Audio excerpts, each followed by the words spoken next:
على رسوله الكريم أما بعد فأعوذ بالله من الشيطان الرجيم بسم الله الرحمن الرحيم والعصر إن الإنسان لفي خسر إلا الذين آمنوا وعملوا الصالحات وتواصوا بالحق وتواصوا بالصبر صدق الله العلي العظيم شهد الشريف اللهم صل على سيدنا ونبينا وشفيعنا وحبيبنا مولانا محمد صلى الله عليه وعلى آله وأصحابه وبارك وسلم اللهم صل على سيدنا ونبينا وشفيعنا وحبيبنا مولانا محمد صلى الله عليه وعلى آله وأصحابه وبارك وسلم اللهم صل على سيدنا ونبينا وشفيعنا وحبيبنا مولانا محمد صلى الله عليه وعلى آله وأصحابه وبارك وسلم আল্লাহ পাকের শুকর যে মওলাই করিম আপনাকে আমাকে এই ব্যস্ততম সময় এই সময় তো মানুষ কাজে ব্যস্ত কিন্তু আল্লাহ পাকের শুকর কিছু আল্লাহ পাকের বান্দা তারা দুনিয়ার আমলে ব্যস্ত হয়ে গেছে কেউ দুনিয়ার কাজে ব্যস্ত আর কেউ আখিরাতের আমলে ব্যস্ত আমরা আখিরি মোনাজাত দেওয়ার জন্য আসছি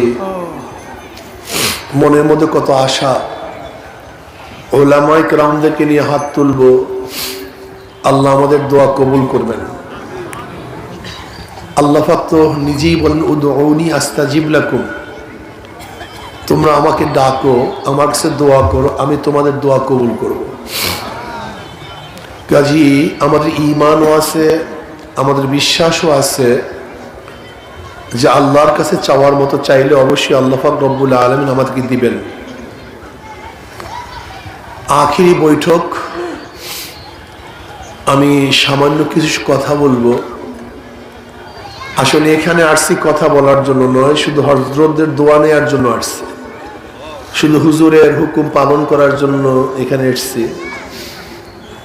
কালকে জোহরের আগের থেকে শুরু করছি প্রোগ্রাম অনেকগুলি প্রোগ্রাম সেরে আমরা রাত্র 5টায় পুষছি এখানে কাছেই ছিলাম আজকে জোহরের পর থেকে আমার শরিয়াতপুর মাদারীপুর প্রোগ্রাম কিন্তু শুধু হযরত আমাকে আদেশ করছেন এর জন্য হাজারো কষ্ট হলেও হযরতের কথা মানার জন্য উলামায়ে কেরামের সোহবাতের জন্য এখানে আসছি সোহবাত সবচেয়ে দামি আসলে আমাদের পুঁজিবাটটা কিচ্ছু নেই এই মুরব্বীদের দোয়াই আমাদের পুঁজিবাটটা এছাড়া আমাদের আসলে কিছুই নেই আমাদের মতো অযোগ্য খেদমত করতেছি আমি মনে করি আল্লাহ পাক যে কাদের তিনি যে শক্তিশালী সমাদ বেনিয়াজ বেপরোয়া তিনি ইচ্ছা করলে মরা গাছেও ফুল ফুটাতে পারেন আর ইচ্ছা করলে জেতা গাছেও ফুল না দিতে পারেন এটার মিসাল হলাম আমরা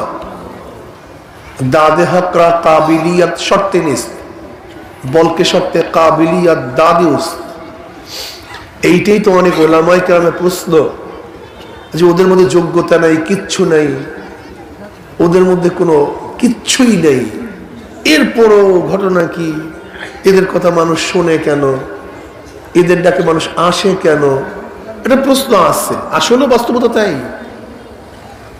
এটা শুধু প্রশ্ন না এটাই বাস্তবতা আমাদের মধ্যে কোনো যোগ্যতাই নেই এরপরও আল্লাহ পাক কেন খেদমত নিচ্ছেন আসলে আল্লাহ পাক যদি কারোর থেকে খেদমত নেন তার যোগ্যতার প্রয়োজন নাই আল্লাহ পাক খেদমত নিবেন এইটাই বড় যোগ্যতা নবী আলাইহিস সালাতু ওয়াস সালাম কোন জায়গায় পড়াশোনা করছেন কার কাছে পড়াশোনা করছেন কে তাকে পড়াইছে আল্লাহ পাক রব্বুল আলামিন তার থেকে খেদমত নেবেন সমস্ত নবীদের শ্রেষ্ঠ নবী তাকে বানাবেন সাইয়্যিদুল আম্বিয়া তাকে ঘোষণা করেছেন কাজে এইটাই বাস সবকিছুর মালিক কে সবকিছুর মালিক তো আল্লাহ আল্লাহ পাক দিন থেকে বাচ্চা ফুটাতে পারেন আল্লাহ পাক মরা গাছে ফুল ফুটাতে পারেন নবী ইউনূস আলাইহিস সালাতু ওয়াস সালামকে পানির মধ্যে রেখে জীবিত রাখতে পারেন নবী ইব্রাহিম আলাইহিস সালাতু আগুনের মধ্যে তিনি জীবিত রাখতে পারেন। মুসা আলাইহিস সালাতু ওয়াস সালামের জন্য সেই নীল নদের মধ্যে রাস্তা করতে পারেন।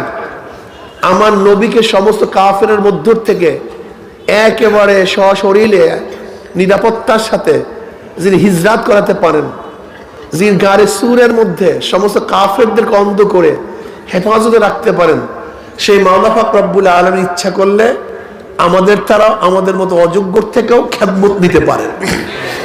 কি কথা ঠিক না? যাই হোক, আমি কিছু কথা বলবো, বুঝাবার চেষ্টা করব। কে বুঝবেন কি বুঝবেন না দায়িত্ব আমার না। বুঝ সবচেয়ে দামি, এর চেয়ে দামি কোনো জিনিস নেই। সবচেয়ে দামি কি ভাই? বুঝ। এই বুঝের কারণেই কেউ আস্তিক, এই বুঝের কারণেই কেউ নাস্তিক, এই বুঝের কারণেই কেউ মুসলমান, এই বুঝের কারণেই কেউ হিন্দু, এই বুঝের কারণেই কেউ খ্রিস্টান, এই বুঝের কারণেই কেউ ইহুদি, এই বুঝের কারণেই কেউ নামাজ পড়ে, কেউ নামাজ ছাড়ে,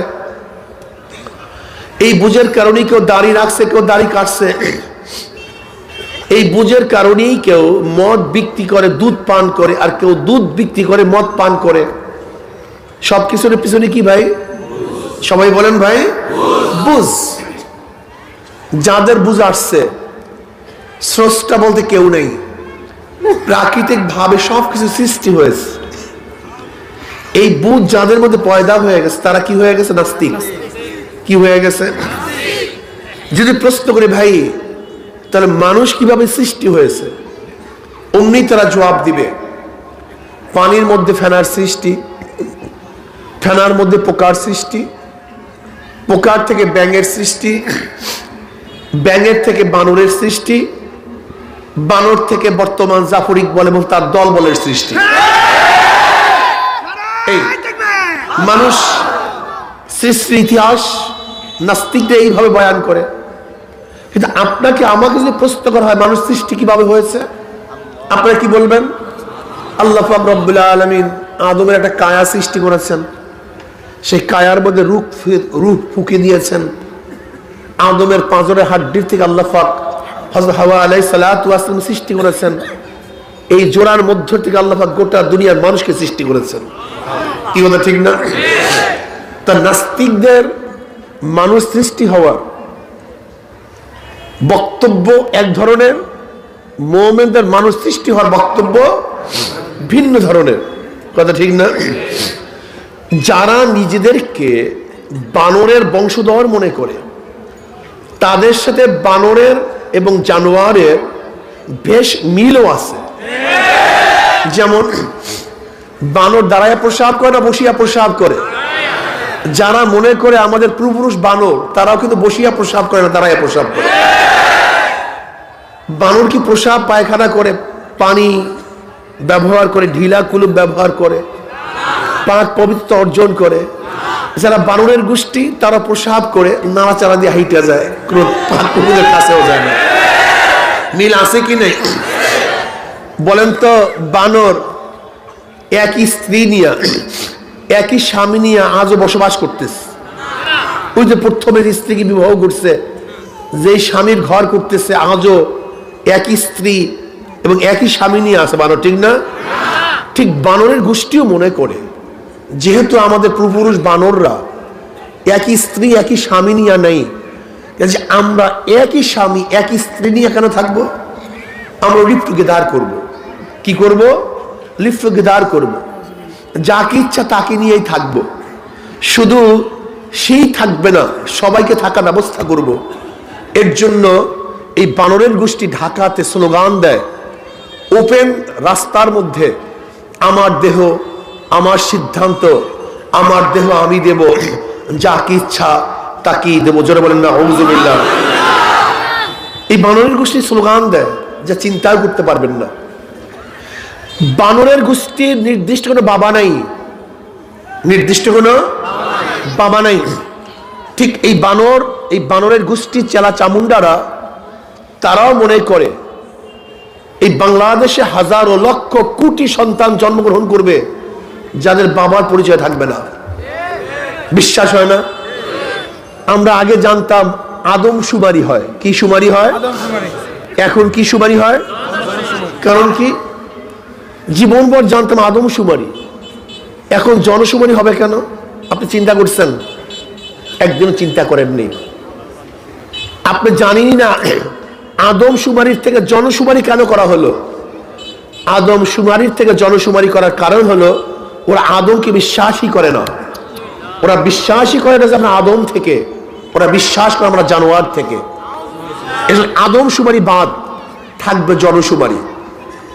আপনাদের ধারণা কি গোটা দুনিয়ার মধ্যে আমরা পরিচয় দিতাম ফয়জুল করিম ইবনে ফজলুল করিম, ইবনে ইসহাক, আব্দুল্লাহ ইবনে আব্দুল করিম, আব্দুল খালেক ইবনে আব্দুর রহমান, গোটা দুনিয়ার মানুষ চলতো বাবের পরিচয়। কার পরিচয়? বাবার পরিচয়। ছেলে এই, বাবা এই। কিন্তু বর্তমানে বাবার পরিচয়ের সাথে মার পরিচয় প্রয়োজন আছে কি নেই? কথা বলে না কেন? ঘটনা কি আপনি একদিন চিন্তা করছেন যে জীবনভর চলছি বাবার পরিচয়, হঠাৎ করে মায়ের পরিচয় প্রয়োজনটা কি? আপনি মনে করছেন স্বাভাবিক ব্যাপার, এটা কোনো ব্যাপারই না, দিলাম মায়ের নাম। আসলে না, আপনি মূল কাহিনী জানেন না মায়ের নাম কেন দিতে হবে। ওরা জানে যে প্ল্যান চলতেছে আগামী 50-100 বছর পরে কোটি কোটি সন্তান হবে যাদের মায়ের পরিচয় থাকবে, বাবার পরিচয় থাকবে না। বর্তমান প্ল্যানেই আপনি কি বর্তমান আইন জানেন? একটা যুবক যুবতী উভয় সম্মতিতে আল্লাহ না করুক কোনো খারাপ বা অবৈধ কাজে যদি লিপ্ত হয়, তার বাংলাদেশের আইনে তাকে কিছু করার ক্ষমতা রাখে না, কিচ্ছু করার ক্ষমতা রাখে না। আমাদের দেশে ধর্ষণের আইন আছে, কিন্তু জিনার কোনো আইন নেই, ব্যভিচারের কোনো আইন নেই। ধর্ষণ মানে জোর করা। এমনকি কোনো বৈধ স্বামীর বিরুদ্ধেও যদি, কোনো বৈধ স্বামীর বিরুদ্ধেও যদি তার স্ত্রী কোর্টে গিয়ে প্রেয়ার করে যে আমার স্বামী আমার সাথে জোর করছে, এটা ধর্ষণের মামলা। মানুষ কোথায় আছেন জানেন না আপনি, কোন কানুনের মধ্যে আছেন আপনার খবর নেই। যদি বৈধ স্ত্রী বৈধ স্বামীর বিরুদ্ধে কোর্টে গিয়ে বলে আমার স্বামী আমার সাথে জোর করছে, কোর্ট এটা প্রমাণ করতে পারলে তাকে কোর্ট সাজাতে বাধ্য হবে, কোর্ট সাজাতে বাধ্য হবে। কিন্তু কোন ওই মহিলাও যদি, আল্লাহ না করুক একজনের বৈধ স্ত্রীও যদি কোন পরপুরুষের সাথে অবৈধ কাজে লিপ্ত হয়, আর স্বামী গিয়ে যদি প্রেয়ার করে আমার স্ত্রী অমুকের সাথে এই কাজে লিপ্ত হয়েছে, আর যদি ওই স্ত্রী কোর্টে উঠিয়া বলে যে না আমি সম্মতি ছিলাম, আমার অসম্মতিতে এই কাজ হয় নাই, তাহলে কোর্টের বাবারও শক্তি নাই, জজ কোর্টের, হাইকোর্টের, সুপ্রিম কোর্টের বাবারও শক্তি নাই ওই মহিলার বিরুদ্ধে কোন আইন প্রয়োগ করার। আপনি ভাবছেন এত লোক, এত ওলামায়ে কেরাম, এত মাদ্রাসা, এত তোলাবা, কিন্তু আপনার খবরই নেই কি চলতেছে। বর্তমান পাঠ্যপুস্তকটা কি? এই ছোট ছোট বাচ্চা 6-এ পড়ে, 7-এ পড়ে, এই সময় তার গবেষণা করার সময় নয়, এই সময়টা বিশ্বাস করার সময়। এই সময়টা কি গবেষণার সময় না বিশ্বাস করার সময়? এই সময় 6-এর এক ছেলেকে, এক মেয়েকে কি শিক্ষা দেওয়া হবে? এই সময় শিক্ষা দেওয়া হবে যে ভাই আমরা তো আদম থেকে নই, খুশু আফা আমাদের পূর্বপুরুষ কি ছিল, আমরা কোথা থেকে এসছি? ব্যাস, আমরা এসছি কোথা থেকে? এই বানরের থেকে, জানোয়ারের থেকে, পশুর থেকে, ভিন্ন কোনো জিনিস থেকে আমরা জন্মগ্রহণ করেছি। এই ছোট ছোট বাচ্চাদের মাথার মধ্যে যদি একবার ঢুকানোই যায় দি অরিজিন অফ ম্যান, মানুষের আদি উৎস কি, যদি একবার মাথার মধ্যে ঢুকে আমাদের পূর্বপুরুষ আদম নয় বরং বানর, হাজারো কোরআন হাদিস বেটে বেটে খাওয়াবেন, কিন্তু তার মাথার মধ্যে আর ঢুকবে না। দেখেন একটা জাতিকে পুরো পরিবর্তন করার জন্য দুইটা জিনিসের প্রয়োজন। কয়টা জিনিস ভাই? শিক্ষা এবং সংস্কৃতি। শিক্ষা এবং সংস্কৃতির মাধ্যমে একটা হিন্দু জাতিকে মুসলমান বানানো যায়, একটা মুসলমান জাতিকে হিন্দু বানানো যায়। প্রমাণ ধরে নেন, একটা হিন্দুর নবজাত সন্তান, হিন্দুর নবজাত সন্তান, সে যদি মুসলমান ঘরে লালিত পালিত হয়, বড় হওয়ার পর আল্লাহ বলবে না রাম বলবে? বাচ্চা কার? কথা বলেন না কেন সবাই? বাচ্চা বলছে কি? রাম বলে নাই। আচ্ছা বলেন তো, একজন মুসলমানের নবজাত সন্তান সে যদি হিন্দুর ঘরে লালিত পালিত হয়, বড় হওয়ার পর আল্লাহ বলবে না রাম বলবে? বাচ্চা কার? কারণটা কি? বাচ্চা মুসলমানের বলছে রাম, বাচ্চা হিন্দুর বলছে আল্লাহ। এর কারণটা কি? জন্ম কোনো ব্যাপার না, জন্ম কোনো সাবজেক্ট না, জন্ম কোনো বিষয় না। মূল বিষয় হলে সে কোন শিক্ষায় শিক্ষিত হচ্ছে, কোন পরিবেশে বড় হচ্ছে। কি কথা ঠিক না? আজকে যে সমস্ত নাস্তিকরা আল্লাহকে অস্বীকার করে, ইসলাম বিদ্বেষী, এরা কি মুসলমানের জন্ম হয় নাই? এই যে আজকে বর্তমান শিক্ষামন্ত্রী, সে কি মুসলমানের জন্ম হয় নাই? আজকে শিক্ষা প্রতিমন্ত্রী নওফল সাহেব, সে কি মুসলমানের জন্ম হয় নাই? এই তসলিমা শয়তান, সে কি মুসলমানের জন্ম হয় নাই? এই কবির চৌধুরী, সে মুসলমানের জন্ম হয় নাই? এই কবির চৌধুরী তো আপনার নোয়াখালীর লোক, নোয়াখালীর লোক, তার বাবা আলেম ছিল। এই হুমায়ুন আজাদ, জাফর ইকবাল, এরা কি মুসলমানের জন্ম হয় নাই? তার ইসলামকে পছন্দ করে না কেন? তার ইসলামের দুশ্মন কেন? তারা আল্লাহকে অস্বীকার করে কেন? কোরআনকে সহ্য করতে পারে না কেন? তারা হাদিসের কথা শুনতে পারে না কেন? এই টুপি দেখতে পারে না কেন? দাড়িকে অবজ্ঞা করে কেন? তারা লম্বা জামাকে অশ্রদ্ধা করে কেন? কারণটা কি? এরা তো মুসলমানের সন্তান ছিল। মূল ব্যাপার হলো শিক্ষা এবং সংস্কৃতি। আজকে ছোট বাচ্চাটা টুপি পরে না। এই যে ছোট বাচ্চাটা, তুমি দাঁড়াও বাবা, দাঁড়াও, এই দেখেন কি পড়া, টুপি, পাঞ্জাবি। এই ছেলেটাকে ইংলিশ মিডিয়ামে ভর্তি করান তো, 1 বছর পর দেখবেন তার হাফ প্যান্ট পরা, টাই পরা, শার্ট পরা। বসো। এখন সে টুপি পরতেছে, লম্বা জামা গায়ে দিচ্ছে, কিন্তু এই ছেলেটা কি পরিবেশে নিয়ে যান, জেন্ডার পরিবেশে নিয়ে যান, তখন কি হবে? টুপি ভালো লাগবে না, লম্বা জামা ভালো লাগবে না। জন্ম কোনো ব্যাপার না, জন্ম কোনো সাবজেক্ট না, মূল সাবজেক্ট হলো শিক্ষা এবং পরিবেশ।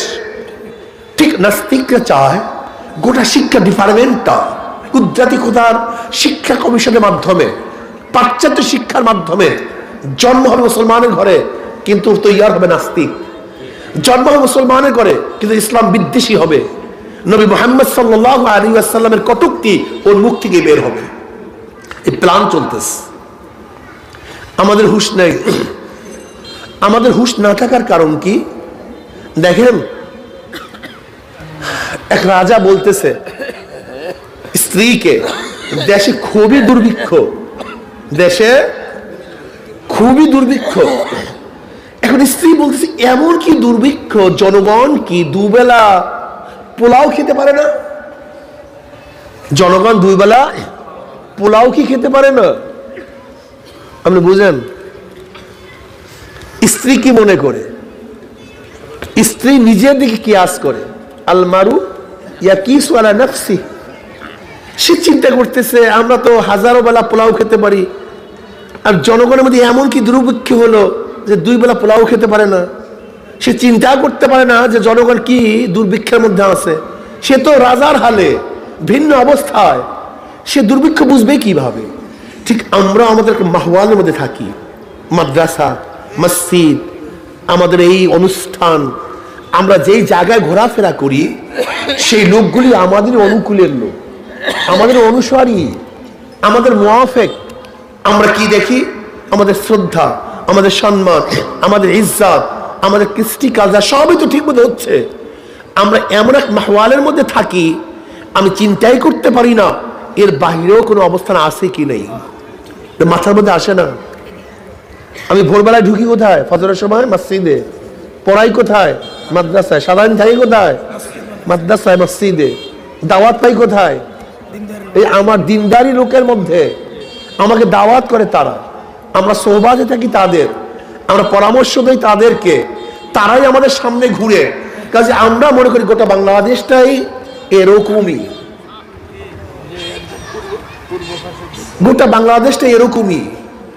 কিন্তু আপনি ভাবতেও পারবেন না ইউনিভার্সিটির অবস্থা নাকি, আপনি ভাবতেও পারবেন না জগন্নাথের অবস্থা নাকি, আপনি ভাবতেও পারবেন না কিন্ডারগার্টেনের অবস্থা নাকি, আপনি ভাবতেও পারবেন না কি চলতেছে। আপনি গিয়া দেখেন আজকে বাংলা একাডেমির বই মেলা চলতেছে, সে ইসলামের নামে, ইসলামী বই নামে একটা স্টল আপনি খুলতে পারবেন না এই বাংলাদেশে। আপনি চিন্তা করতে পারছেন? আপনি চিন্তা করতে পারছেন 92% মুসলমানদের দেশে হাজারো বইয়ের স্টল হবে, যেখানে প্রাইম মিনিস্টার উদ্বোধন করছে, অথচ ইসলামী বই কেন্দ্র, এই ইসলামী বই কেন্দ্র নামে একটা স্টল আপনার খোলার অনুমতি নাই। আপনি চিন্তা করতে পারছেন? আজকে কার্ল মার্কস, মৌসুতুন, Abraham Lincoln, Socrates, Plato, Aristotle, Montesquieu Locke আদর্শ নীতি বাস্তবায়নের জন্য ইউনিভার্সিটিতে স্লোগান হবে, মিছিল হবে, মিটিং হবে, কোনো আপত্তি নাই। কিন্তু যখনই আপনি স্লোগান দিবেন জনাবে মুহাম্মদ রাসূলুল্লাহ সাল্লাল্লাহু আলাইহি ওয়াসাল্লাম আদর্শ বাস্তবায়ন করা হবে, অমনি বলে মৌলবাদীদের, সাম্প্রদায়িকদের কোন আন্দোলন সংগ্রাম এবং রাজনীতি এখানে চলতে দেওয়া হবে না। এটা ঢাকা ইউনিভার্সিটির কথা। আপনি কি ভাবতেছেন? আপনি ঢাকা ইউনিভার্সিটিতে উলঙ্গ হয়ে হাঁটবেন, ঠিকই আছে, নন সাম্প্রদায়িক, কিন্তু যখনই বোরখা পরিয়ে হাঁটবেন তখনই আপনাকে বাধা দিবে, তুমি এই বোরখা পরছো কেন? এইগুলো অবস্থা চলতেছে। প্রিয় ভাইয়েরা আমার, আমাদের দেশের অবস্থাটা কি চলতেছে? আজকে একটা বিসিএস ক্যাডার, সে বিসিএস ক্যাডার হওয়ার পর তার ট্রেনিং কোথায় হয় জানেন? কিভাবে ট্রেনিং হয় জানেন? আমরা অনেকেই জানি না। আজকে আমরা ওলামায়ে কেরাম কত পার্সেন্টেজ আছে, এর মধ্যে ম্যাজিস্ট্রেট কয়জন, এডিএম কয়জন, ডিসি কয়জন, এসপি কয়জন, আইজি কয়জন, মিলিটারি ডিপার্টমেন্টে, আর্মি ডিপার্টমেন্টে আমাদের কয়জন লোক আছে, আজকে বিচারালয় আমাদের কয়জন লোক আছে, সচিবালয় কয়জন লোক আছে, গোটা বাংলাদেশের চাকরিজীবীদের মধ্যে আমাদের কয়জন আছে, কয়জন চেয়ারম্যান আমরা আছি, কয়জন মেম্বার আছি, কয়জন এমপি আছি, কয়জন মিনিস্টার আছি, সংখ্যা সবই -0। দেখেন স্পেনের মধ্যে 950 বছর পর্যন্ত মুসলমানদের শাসন ছিল, কিন্তু সেখানে একটা মসজিদও বাকি ছিল না খ্রিস্টানরা দখল করার পরে। তুর্কির মধ্যে 750 বছর পর্যন্ত মুসলমানদের শাসন ছিল, কিন্তু কামাল পাশা সেখানে ক্ষমতা আসার পরে হাজার হাজার ওলামায়ে কেরামকে হত্যা করছে, সমস্ত মাদ্রাসা ভেঙে চুরমার করে দিয়েছে, সমস্ত মসজিদগুলিকে নষ্ট করছে, সেখানে জাদুকর বানিয়েছে। লেকিন মুসলমান তো ছিল অনেক দিন, কিন্তু টিকাতে পারেনি। এই 5 ভারত উপমহাদেশে খ্রিস্টানরা দখল করার পরে 80,000 আলেমকে হত্যা করছে, দিল্লির মধ্যে 1000 মাদ্রাসাকে ভুলুণ্ঠিত করছে, এই বাংলার মধ্যে 80,000 মাদ্রাসাকে ধূলিসাৎ করছে, 3 লক্ষ জেল কোরআন শরীফ প্রজ্বলিত করছে। ভাইও খুব কঠিন মাসালা। আজকে এখানে যারা টুপি পরেন, যারা আমরা টুপি পরতেছি, দাড়ি রাখতেছি, যদি ব্যাট মারা হয়, টুপি পরলেই ব্যাট মারা হবে, কয়জনে টুপি পরবেন? দাড়ি রাখলে ব্যাট মারা হবে, কয়জনে দাড়ি রাখবো? লম্বা জামা গায়ে দিলি অ্যারেস্ট করা হবে, কয়জনে লম্বা জামা গায়ে দিবেন? বুখারা, তাসকান, সামারকান, উজবেকিস্তান, কাজাকিস্তান, যেখানে ইমাম বুখারীর জন্ম 72 বছর পর্যন্ত সেখানে কোরআন কিনতে পাওয়া যায় নাই। প্ল্যানটা কি জানেন? প্ল্যানটা হলো এই, শিক্ষা ডিপার্টমেন্টের মধ্যে যখন নাস্তিকতা মনোভাব সৃষ্টি করতে পারবে, হাজারো বয়ান করব, অনুমতি চাবো, বয়ানের ইজাজত দেওয়া হবে না। খুতবাগুলি দেখেন না, বারবার প্ল্যান হচ্ছে যে খুতবা সরকারের তরফ থেকে নির্ধারিত করা হবে, এর বাইরে খুতবা দেওয়া যাবে না। দেখেন না মাহফিলগুলোর মধ্যে পাবন্দি কিভাবে চলতেছে। একসময় দেখেন না জঙ্গিবাদ বলে কত মাদ্রাসাকে হয়রানি করা হচ্ছে। আমরা অনেকেই বুঝি না আসলে প্ল্যানটা কি। এর জন্য আমি ওলামায়ে কেরামকে বলবো, এই মজমাত থেকে আমাদেরকে সচেতন থাকতে হবে। কি থাকতে হবে ভাই? সচেতন থাকতে হবে, চক্ষু খোলা রাখতে হবে, কানকে খোলা রাখতে হবে, খুব খেয়ালের সাথে সামনে কদম বাড়াতে হবে। মুসলমান জাতি হুশমান জাতি, মুসলমান অন্ধের জাতি নয়, বহেরার জাতি নয়, মুসলমান খোরার জাতি নয়। মুসলমান এমন এক জাতি, দস্ত দস্ত है दरिया भी ने हिसोरे हमने बाहरे जुल्मत में दौड़ा दे घोड़ा हमने। আমরা তো শুধু চাটিয়াল ময়দানের মধ্যে আমাদের ঘোড়া চালাই নাই। মুসলমান এমন এক জাতি, তারা উত্তল সাগরের মধ্যেও তাদের ঘোড়াকে পদার্পণ করিয়েছে। মুসলমান এমন জাতি, তার আরবের মধ্যে সীমাবদ্ধ থাকেন নাই, গোটা দুনিয়াকে মুসলমান স্টেট করার জন্য তারা চেষ্টা এবং সাধনা করেছেন। মুসলমান এমন জাতি যে নিজেকে নিয়ে ব্যস্ত থাকে না, বরং অন্য ভাইকেও নিয়ে তিনি ব্যস্ত থাকেন। নিজেই সুখী থাকতে চান না, আর একজন ভাইকেও সুখে রাখার চেষ্টা করেন। নিজেই খেয়ে পেট ভরতে চান না, আর একজনের ক্ষুধা নিবারণ করার চেষ্টা মুসলমান জাতি করে। এর নাম মুসলমান জাতি। যাই হোক, এই জন্য আমাদেরকে সচেতন থাকতে হবে, চেতনা হারালে চলবে না, এ জাতি ধ্বংস হয়ে যাবে। আমি যে আয়াত শরীফ তেলাওয়াত করছি, সূরা তেলাওয়াত করছি, সমস্ত মানুষ ক্ষতিগ্রস্ত, কিন্তু 4 ধরনের মানুষ ক্ষতিগ্রস্ত হবে না, যার মধ্যে 4টা গুণ আছে। ঈমান, নেক আমল, যারা নসিহত করবে হকের।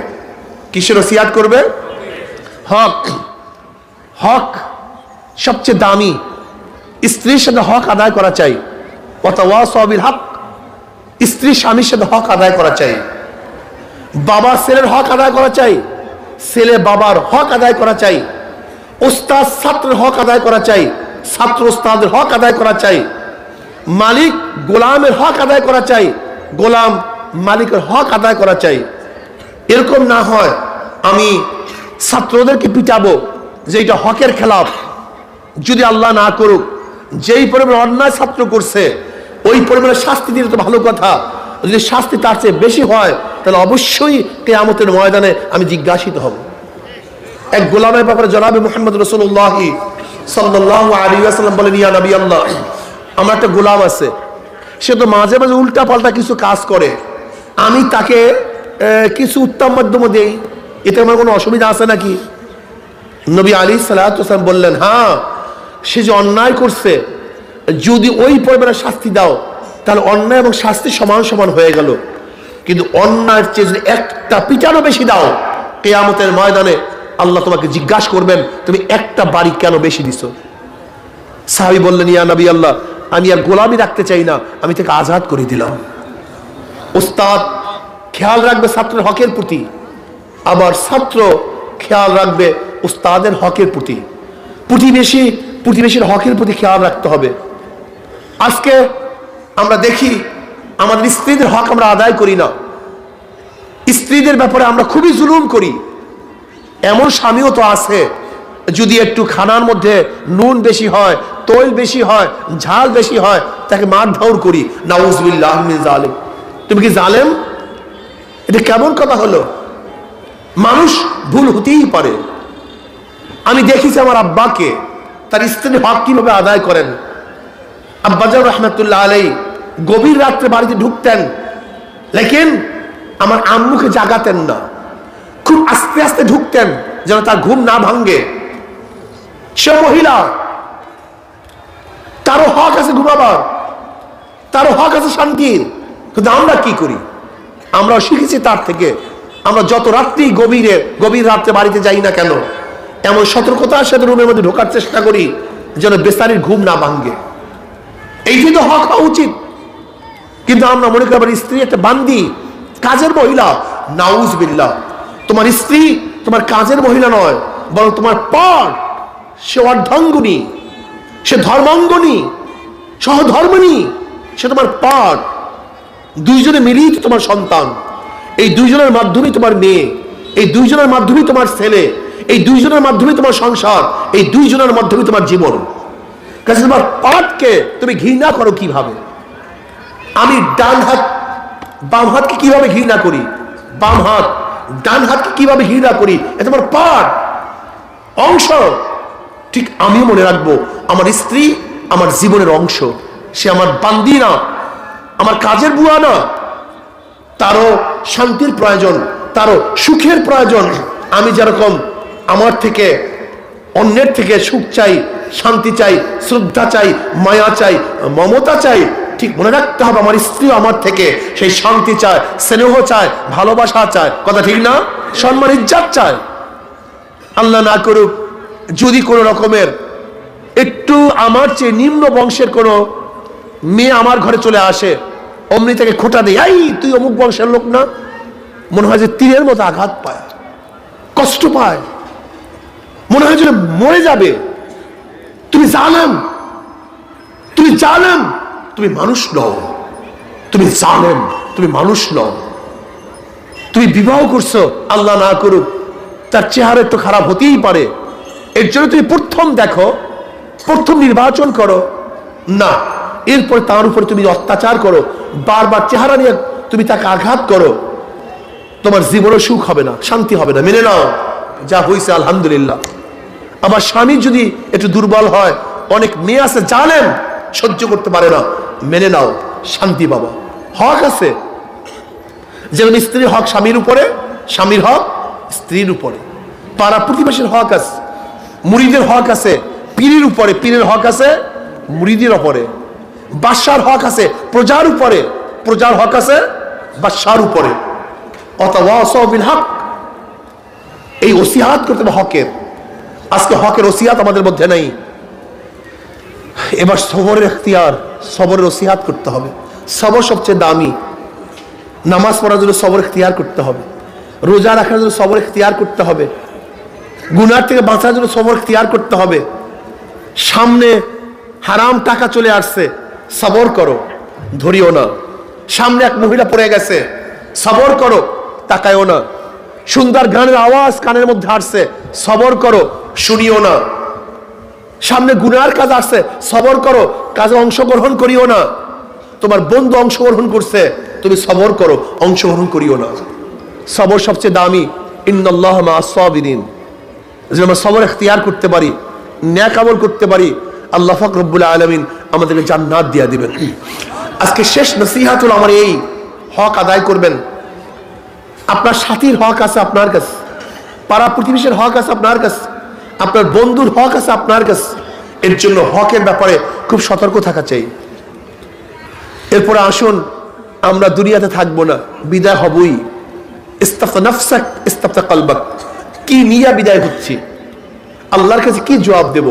দেখেন, আমি বালেগ হওয়ার পর থেকে মৃত্যুর পূর্ব মুহূর্ত পর্যন্ত যতবার তাকাইছি, যত কিছু শুনছি, যত কিছু বলছি, যত দিকে হাত বাড়াইছি, যত দিকে পাও বাড়াইছি, যা পরিকল্পনা করছি, সব কিছুর ওজন করা হবে। ওয়া আন্না আমালা বানি আদম কাওলাহুম ইউজান। কিয়ামতের ময়দানে বনি আদমের প্রত্যেকটা কথা এবং কাজকে ওজন করা হবে। ফাআম্মা মান সাকুলাত মাওয়াজিনুহু ফাহুয়া ফি ঈশাতির রাদিয়া। যাদের নেকের পাল্লা ওজন হয়ে যাবে, আমার মাওলা তাদেরকে জান্নাতের ফয়সালা দিয়ে দেবেন। ওয়া আম্মা মান খাফফাত মাওয়াজিনুহু ফাউম্মুহু হাবিয়া। আজ নেকের পাল্লা হালকা হয়ে যাবে, গুনার পাল্লা ভারী হয়ে যাবে। ফাউম্মুহু হাবিয়া, আল্লাহ পাক রব্বুল আলামিন তাদেরকে হাবিয়া জাহান্নামের ফয়সালা দিয়ে দেবেন। সবাই বলেন নাউযু বিল্লাহ। ইস্তাফতা নাফসাক ইস্তাফতা কলবাক। আমি আমার কাছে প্রশ্ন করি, চক্ষু, তুই কি নেকের দিকে বেশি তাকাইছ না গুনার দিকে বেশি তাকাইছ? প্রশ্ন করেন, এখনই প্রশ্ন করেন। গতকালকে কয়বার আমি গুনার দিকে তাকাইছি, তার আগের দিন কয়বার গুনার দিকে তাকাইছি? আমার কান দিয়ে কি নেকের আওয়াজ বেশি ঢুকেছি না গুনার আওয়াজ বেশি ঢুকেছি? এই জবান দিয়া কত গুনার কাজ করছি, কত নেকের কাজ করছি? এই হাত দিয়ে অবৈধভাবে কত গাঁজার কলকি ধরছি, কত মদের পেয়ারে স্পর্শ করছি, কত জুয়া খেলছি। এই হাত দিয়া অবৈধভাবে কত মহিলার গায়ে হাত লাগাইছি, কত খুন করছি, কত জুলুম করছি, কত অত্যাচার করছি, কত চুরি করছি, কত ডাকাতি করছি। সব কিছু রেকর্ড হয়ে গেছে হাতের মধ্যে। এই পাও দিয়া কত গুনার দিকে গেছে, সব কিছু রেকর্ড হয়ে গেছে। কিয়ামতের ময়দানে যখন আমাদের সামনে রেকর্ড নামা খোলা হবে, দেখবে পায়দার পায় অমুক তারিখ অমুক জায়গায় যে সিনেমায় ঢুকতেছ, এই দেখবা একেবারে ভিডিওর মতো এই চুরির দিক যাইতেছ, এই ডাকাতি দিকে যাইতেছ, সব কিছু রেকর্ড। তখন কি বললা, ইউগাদিরু সাগীরাতান ওয়ালা কাবীরাতান ইল্লা আহসাহা।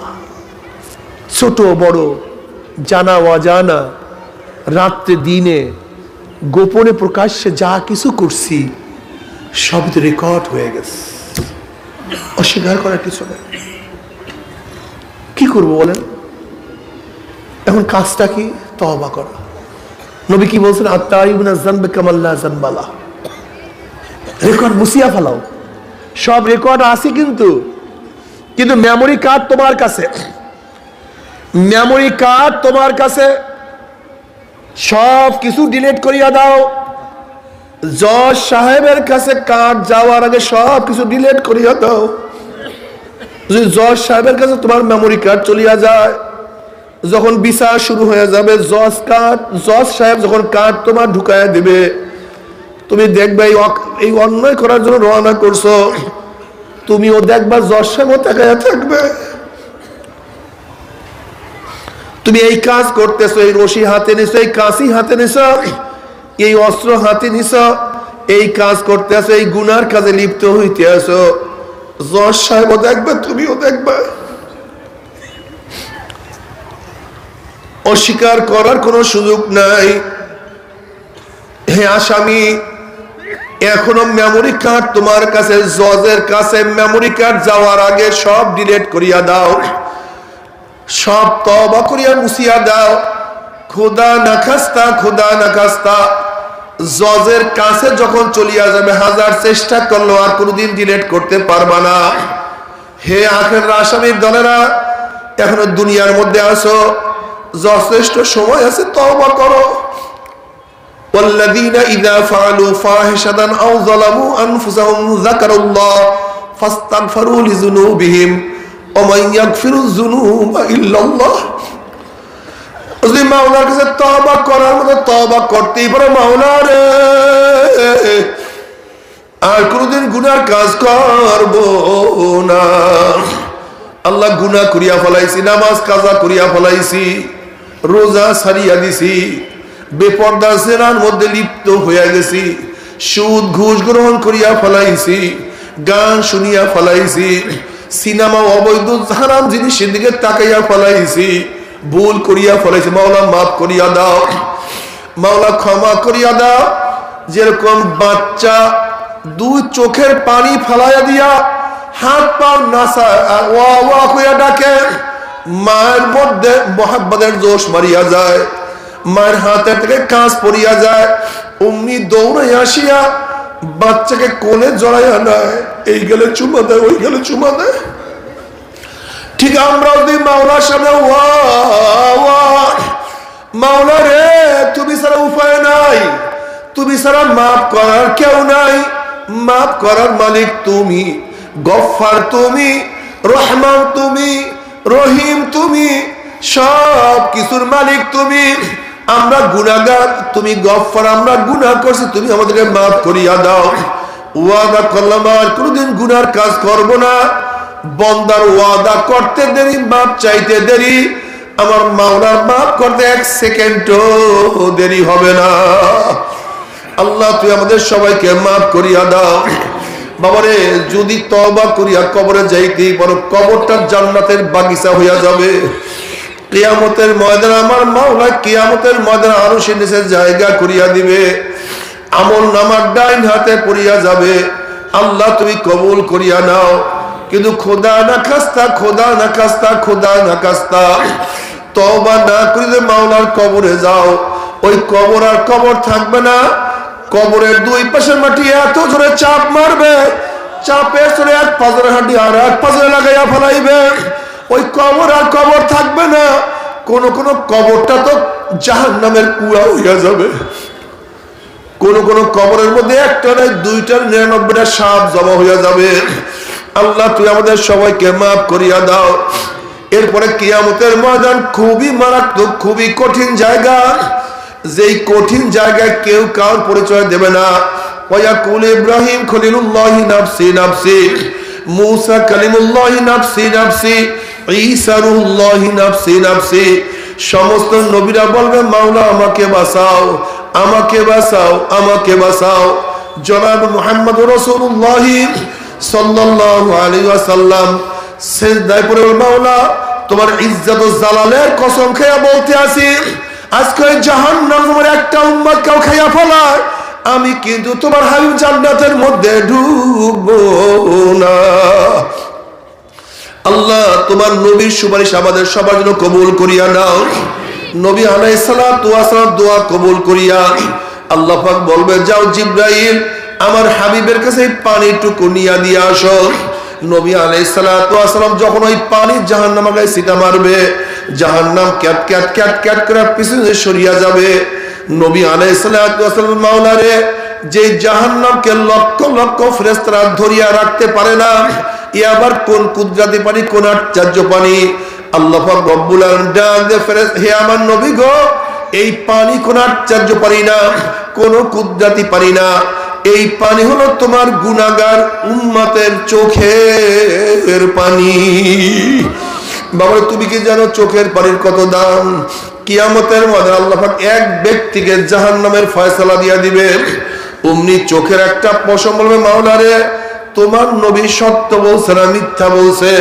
আল্লাহ পাক বলবে, আমার নবী যা বলছে সবই সত্য বলছে, মিথ্যা বলার তো প্রশ্নই হইতে পারে না।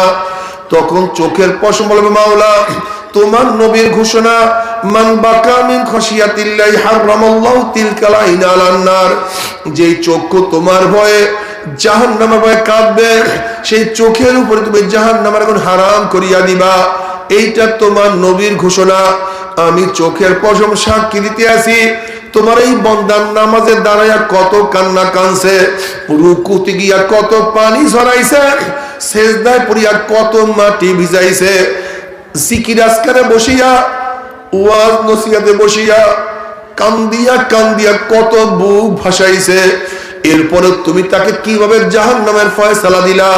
অমনি আমার মাওলার ডাক দিয়ে, জিবরাইল গোটা কিয়ামতের ময়দানে মানুষকে এলান করিয়া দাও, জানাইয়া দাও, অমুকের ছেলে অমুককে আল্লাহ পাক রব্বুল আলামিন শুধুমাত্র চোখের একটা পশমের সাক্ষীর কারণে আমার মাওলায় মাফ করিয়া দিছে। বাবার আমার মাওলায় খুবই মেহেরবান, আমার মাওলায় খুবই দয়াবান।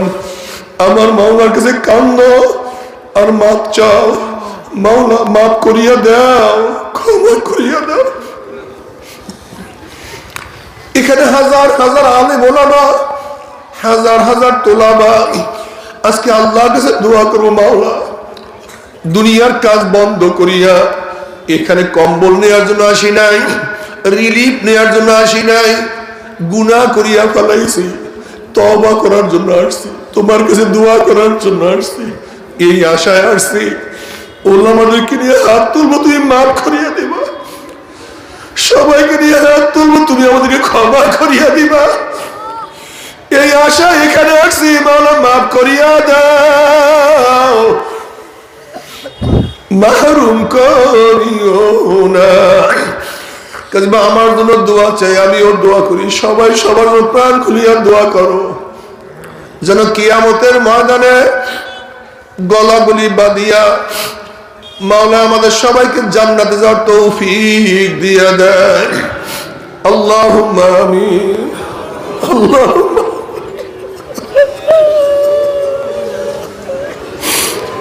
আল্লাহুম্মা। আল্লাহ কদি ভাই গুনাহগার বান্দা, গুনার বোঝা মাথায় নিয়ে বহুত আশা করে তোমার দুয়ারে হাত তুলছে রে মাওলা। দয়া করে মায়া করে তুমি আমাদের জিন্দেগীর সমস্ত গুনাহ খাতা মাফ করে দাও। আল্লাহ আল্লাহ তুমি মাফ করবাই না, ক্ষমা করবাই না।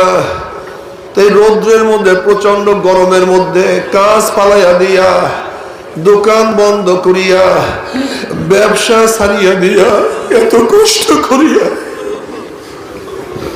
তোমার বন্ধের এখানে কেন আসছে? আমরা কম্বল নেওয়ার জন্য আসি নাই, রিলিফ নেওয়ার জন্য আসি নাই, চাউল নেওয়ার জন্য আসি নাই, দুনিয়ার বিপদে পড়েও আসি নাই। কেউ নামাজ কাজা করিয়া ফেলাইছি, কেউ রোজা ছাড়িয়া দিছি, কেউ বেপরোয়া অপকর্মের মধ্যে লিপ্ত হইয়া গেছে, কেউ হারাম কবিরা গুনাহ করিয়া ফেলাইছি, আমরা জাহান্নামের কাজ করিয়া ফেলাইছি। আল্লাহ জাহান্নামের খাতা থেকে আমাদের নামটা কাটিয়া দাও, জাহান্নামের খাতা থেকে নামটা কাটিয়া দাও।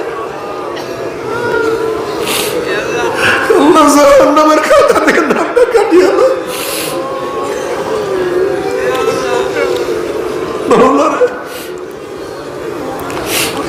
আল্লাহ সন্তান অন্যায় করে বাবার কাছে মাপ না পাইলে মায়ের কাছে মাপ পাওয়ার আশা করে।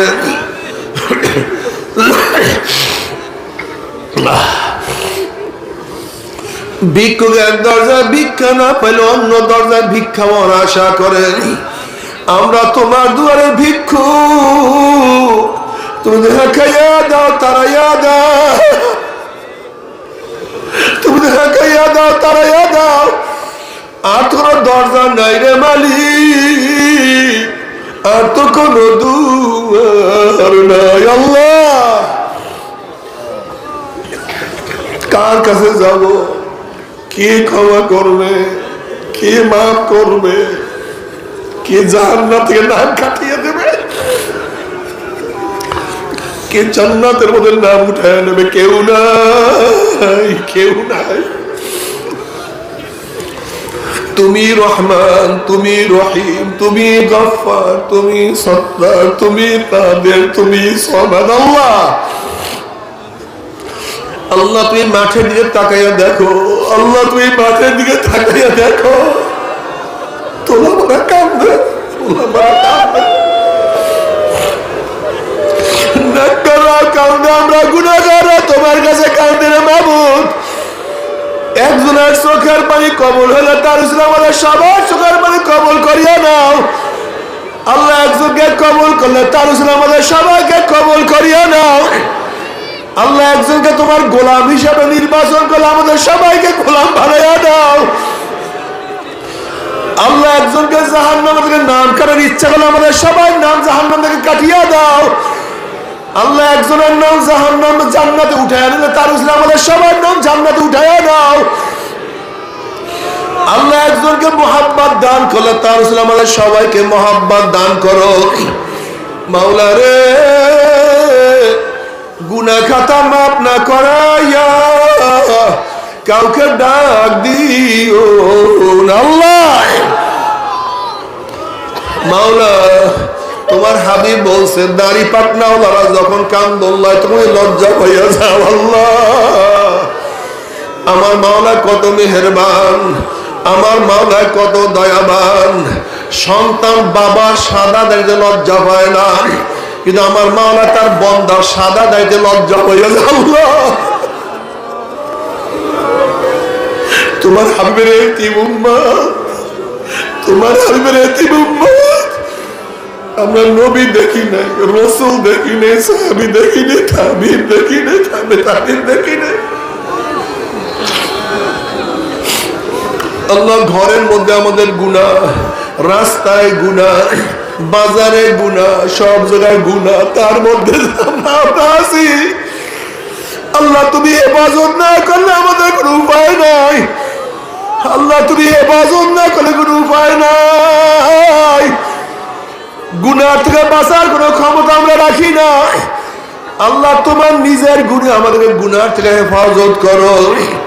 আল্লাহ রহমতের চাদর দ্বারা আমাদেরকে আবৃত করিয়া বলো। মাওলা রে, আজকে এই মাদ্রাসার 50 বছর পূর্তি, কত ছাত্র চলিয়া গেছে, কত ছাত্র আজকে দুনিয়াতেও নাই, কত ছাত্র আজকে দুনিয়াতে নাই। মাওলা আমাদের নাই অধিকাংশ আজকে দুনিয়াতে নাই, অনেক ওস্তাদরা নাই। গোটা দুনিয়ার মধ্যে কত হক্কানি ওলামায়ে কেরাম আজকে নাই, কত তুলাবারা নাই। আল্লাহ গোটা দুনিয়ার মধ্যে যত মুমিন মুমিনাত কবরে শুয়ে আছে সবার কবর আযাবকে মাফ করে দাও। আল্লাহ খাস করে এলাকার সমস্ত কবরবাসী যারা মুমিন মুত্তাকিন আছে আযাব মাফ করিয়া দাও। আল্লাহ আমরা যারা হাত তুললাম জানি না কার মা নাই, বাবা নাই, স্ত্রী নাই, স্বামী নাই, সন্তান নাই, দাদা নাই, দাদু নাই, নানা নাই, নানু নাই। আল্লাহ যত মুমিন মুমিনাত, যত মুজাহিদরা কবরে শুয়ে রয়েছে সবার কবর আযাবকে মাফ করে দাও। ইয়া আল্লাহ খাস করে আমাদের শায়েখ মুর্শিদের কবরকে জান্নাতের বাগিচা বানায়া দাও। মা দাদা সব তামাম দুনিয়ার মাশায়েখদের মাকামকে জান্নাতের মধ্যে বুলন্দ করে দাও। আল্লাহ তোমার জমিনে তোমার হুকুমত, ইসলাম হুকুমত কায়েম করে দাও।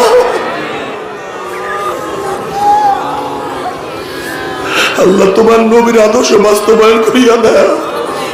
আল্লাহ কপাল পরা মুসলমানের কলব ইসলামের দিকে ঝুঁকাইয়া দাও।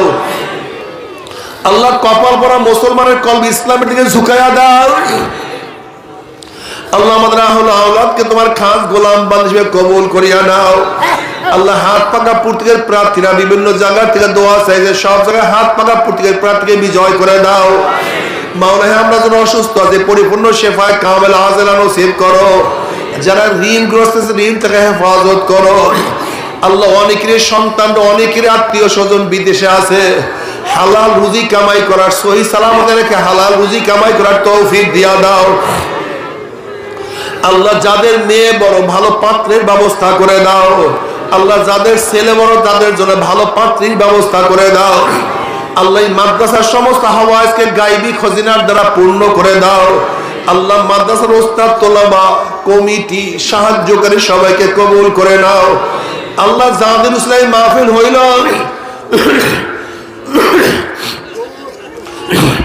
যারা মাহফিলের জন্য চেষ্টা করলো, খাটনি দিল, সাহায্য করলো, আমরা যারা মাহফিলে হাজির হইলাম সবার খাস রহমত নাযিল করো। আল্লাহ আমাদের আওলাদ তোমার খাস গোলাম বানিয়ে কবুল করে নাও।